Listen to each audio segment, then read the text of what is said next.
Darkness had a heartbeat. It pulsed faintly behind Rakuto's eyes before he could see, before he could remember where he was. His chest rose with a shallow gasp, lungs burning from smoke and silence. The last thing he remembered was the explosion, the scream of twisting steel, Kyra's voice breaking in the wind, Junks's smirk dissolving into light. Then nothing. Now he woke beneath a soft orange glow. A clay lantern flickered beside him, its scent heavy with burnt herbs. The ceiling above was low, curved, carved from stone and wood, a place hidden far below the drop zone's choking skyline. He tried to move. Pain shot through his ribs. "You shouldn't sit up yet," a voice murmured. Kyra. She sat across from him, shoulder bandaged, her eyes rimmed red from exhaustion, but alert as ever. "You were out for 2 days," she said quietly. "We're safe, I think." Rakuto blinked, looking around. The walls were lined with old runes, fragments of murals half sanded by time. The air was warm, not mechanical, human. "Where are we?" he asked. Kyra hesitated. "A place called Mama Shikei's Sanctuary." The name hung heavy in the air. Familiar, but wrong somehow. Then he heard her. A cane scraped the ground, slow and rhythmic.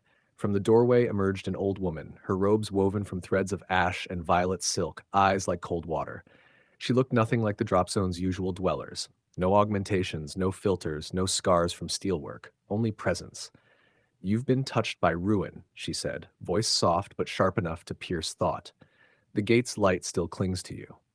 Rakuto straightened, instinctively gripping the edge of the bed. "Who are you?" "Names long forgotten," she said, "but they still call me Mama Shikei. I keep the lost alive for as long as they deserve to be."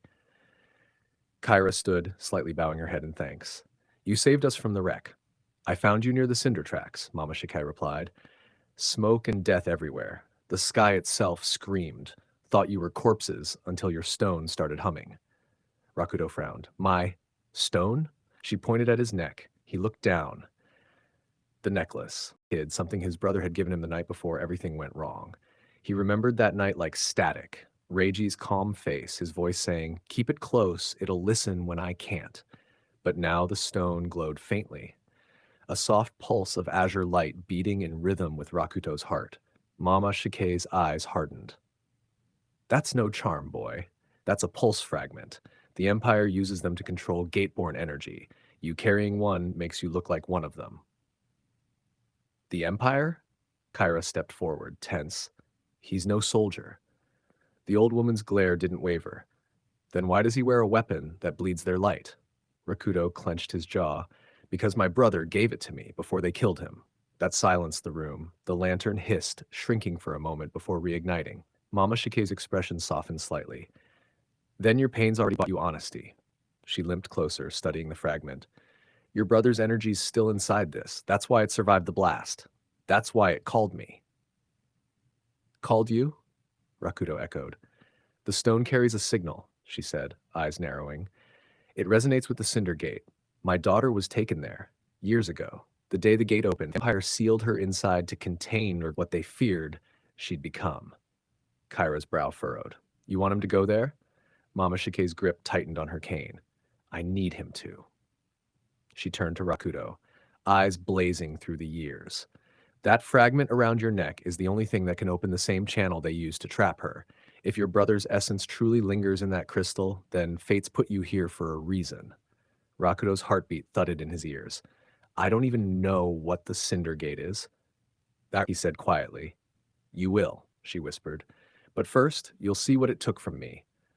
She motioned for them to follow. The sanctuary's back corridors were lined with paper charms and lanterns. Prayers for the dead, some still fresh, others burned to nothing. They reached a narrow hall ending in a single mural, a young girl with braided hair and a silver blade. This was her, Mama Shikei said. Rivna, my daughter. Kyra stared at the mural.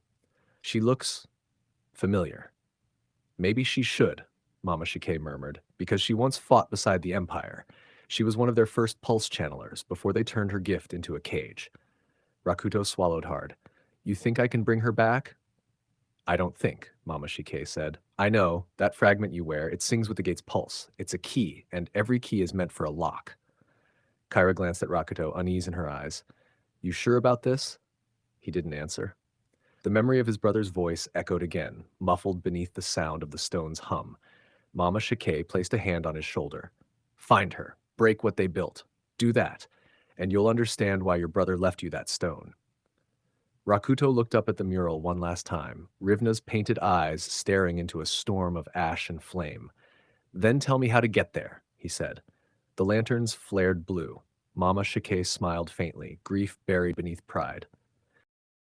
The gate will find you first.